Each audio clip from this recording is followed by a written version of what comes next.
तो क्लास का ट्रिप आखिरकार होता कैसे होगा, वो तो खैर कभी एक्सपीरियंस हुआ नहीं। बाकी हाँ जी, आज उहे मजा के लुत्फ उठावे के मौका मिलल हमारे क्लास आइडिया कंप्यूटर सेंटर से, जो कि स्थित है पटना के अनीशाबाद में। हम जाई थी बाज रोहतास जिला, भी इतना मनी गैंग के संगे टूरिस्ट बस से।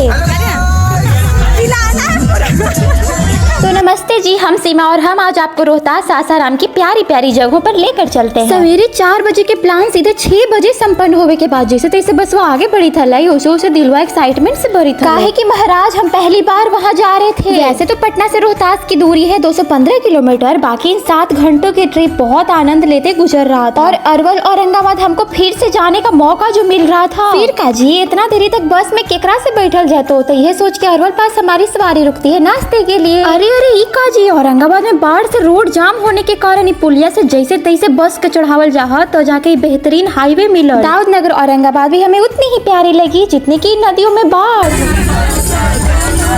और देखते देखते सासाराम की दूरी बच गई रहे मात्र 36 किलोमीटर। और अब जाके कहीं हमको रोहतास का पहला गांव नासरीगंज दिखता है। और बस कुछ ही देर के इंतजार में चारों तरफ दिखे लागल बस पहाड़ ही पहाड़। और जब हम पहाड़ बोले मतलब भाई सुकून ही कहा। वहाँ बस यही गाना सूझा है, मैं ही क्यों इश्क जाहिर करूं, तू भी कभी बोल दे। और बस हमारी पहली ट्रिप रुकती है माँ तारा चंडी, जो कि सासाराम में है। तो मिलते हैं कल, तब तक के लिए राधे राधे।